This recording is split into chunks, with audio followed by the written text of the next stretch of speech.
7-year-old student Zamil Lamone's death. Also mentioning the other student missing, 26-year-old Nahida Bristi. The university president also addressed the ongoing investigation with the Hillsborough County Sheriff's Office, sharing that the male suspect seen here is currently in custody, which we now know was a former... আসসালামু আলাইকুম, আশা করি আপনারা ভালো আছেন।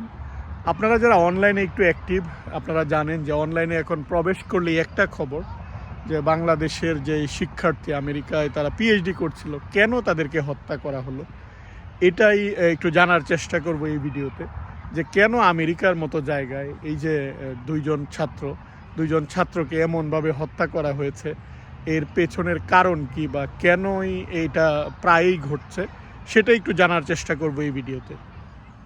আমি আপনাদের সাথে কয়েকটা ঘটনা শেয়ার করব, কয়েকটা ঘটনা দিয়ে শুরু করি, তাহলেই আপনারা উপলব্ধি করতে পারবেন।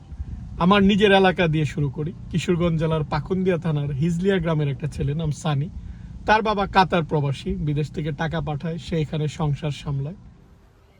অনেক বছর আগে স্কুল জীবনে তার প্রতিবেশী মফিজুলের সাথে তার একটা ঝামেলা হয় খেলার মাঠে আমাদের অনেক সময় কিন্তু কথা কাটাকাটি হয় বা মারামারি হয়। যাই হোক, রাগের মাথায় সে তখন সানি মফিজুলকে একটা থাপ্পড় মেরে বসে। এই জিনিসটার প্রতিশোধ নেওয়ার জন্য সে 5-6 বছর পর, অনেক বছর পর একদিন বাজারের পাশে একাকী তাকে পেয়ে তার উপর হামলা চালায় এবং তাকে হত্যা করে ফেলে। এই ঘটনাটা দেখুন আপনি, এই যে একটা তার মনে জমানো বা তাকে একটা থাপ্পড় মেরেছিল, তার প্রতিশোধ নেওয়ার জন্য যে হত্যা করে ফেলা, এটা কিন্তু বাংলাদেশের একটা ঘটনা। এই ঘটনা আপনি কিভাবে বিশ্লেষণ করবেন? এরকমভাবেই কিন্তু জাস্ট এই ভুলটা করার কারণে কথা কাটাকাটি, এই কারণেই অনেক বাংলাদেশি কিন্তু আমেরিকায় হত্যার শিকার হয়েছে। কয়েকদিন আগে ফ্লোরিডায় যে ভদ্রমহিলা, তাকে যে হাতুড়ি দিয়ে হত্যা করলো, তার কিন্তু তেমন কিছুই হয়নি। স্টোরে হয়তো কথা কাটাকাটি হয়েছিল, যেটা হয় অনেক সময়, যে কৃষ্ণাঙ্গ ওরা অনেক সময় স্টোরে এসে এমনিতেই দর কষাকষি করে বা অনেক সময় চুরি করে। অনেকেই যেটা হয় যে তাদেরকে পুলিশে ধরিয়ে দেয়, এবং পুলিশে ধরিয়ে দেওয়ার পর পরবর্তীতে তারা জামিনে ফেরত এসে কিন্তু তারা কোনো একটা অকারেন্স ঘটায়। এই জিনিসগুলো কিন্তু আমাদের শিক্ষা নেওয়া উচিত। এই যে দেখুন, যে ভদ্র মহিলা, ওনার গাড়ি যখন ভাঙচুর করছিল, উনি যদি সামনে না গিয়ে যদি পুলিশকে কল দিতেন, তাহলে হয়তো এই ঘটনাটা ঘটতো না। তাই সামনে থেকে অনেক সময় আমরা মোকাবেলা করতে যাই, আমরা চিন্তাও করতে পারি না তার মনের ভিতর কি আছে। এই জিনিসগুলো কিন্তু এখন অহরহ ঘটছে আমেরিকার মতো দেশে। আমাদের দেশে কথা কাটাকাটি হয় অনেক সময়, এই জিনিসগুলো খুব কম হয়, কিন্তু আমরা অনেক সময় ঝগড়া করি, মারামারি করি, যাই হোক আমরা ভুলে যাই। কিন্তু এখানে এই ছোটোখাটো ব্যাপারগুলো ওরা অনেক সময় দেখা যায় যে হত্যার পর্যায়ে নিয়ে যায়। কারণ এই জায়গাটায় অনেকেই এক্সট্রিম, যারা নেশাগ্রস্ত থাকে, যাদের মানসিক সমস্যা থাকে, তাদেরকে তো আপনি কন্ট্রোল করতে পারবেন না। এরকম মানুষ সব জায়গায় রয়েছে। তাই আপনাকেই চিন্তা করতে হবে যে এই মানুষগুলা থেকে কি করে দূরে থাকা যায়। এই যে দেখুন, একটা পার্কে আসছি, এখানে অনেক রকমের মানুষ, অনেক দেশের বাচ্চারা খেলছে, সাদা কালো, বিভিন্ন ধর্মের, বিভিন্ন বর্ণের। এদের একটা কমন জায়গা কিন্তু আমেরিকা। সো এখন কার মনের মধ্যে কি আছে সেটা কিন্তু আপনি এখানে বিচার করতে পারবেন না। কে কোন জায়গা থেকে আসছে সেটাও আপনি জানবেন না, আপনার প্রতিবেশীকে।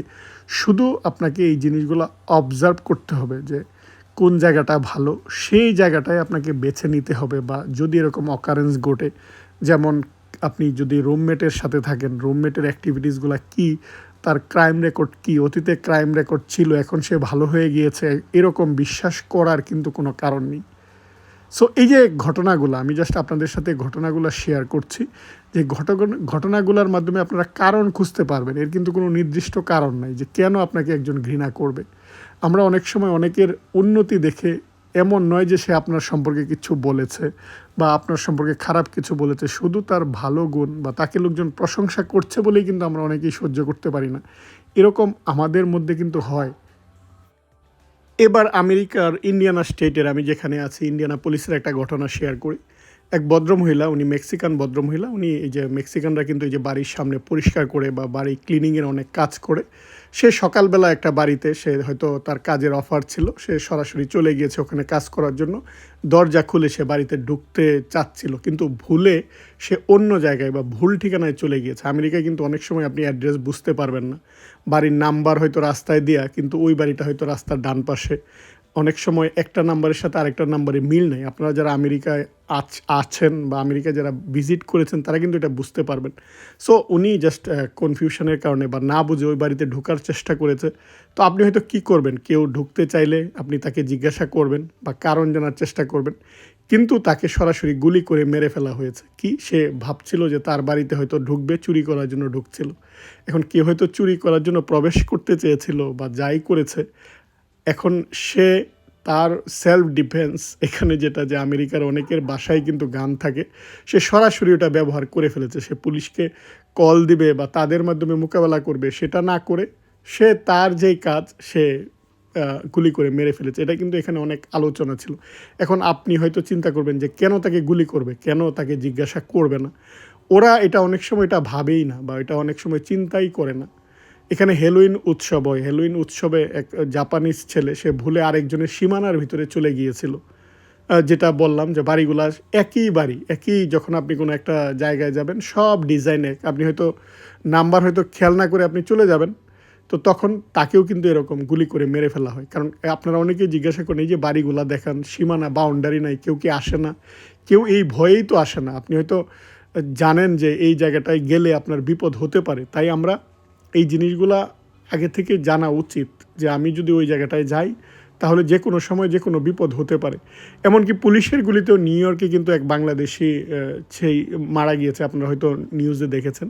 সে পুলিশকে কল দিয়েছিল পরিবার থেকে তার সাহায্য প্রার্থনা করার জন্য, কিন্তু ছেলেটার হয়তো একটু মানসিক সমস্যা ছিল, তার হাতে ছুরি ছিল, কিন্তু পুলিশ অন্য কোনো প্রতিরোধে না গিয়ে তাকে গুলি করে মেরে ফেলে। সো এই জিনিসগুলোর কিন্তু ব্যাখ্যা বা এই যথাযথ কারণ, এটা কিন্তু আপনি এখন চাইলে সেই উত্তরগুলা কিন্তু জানা নেই।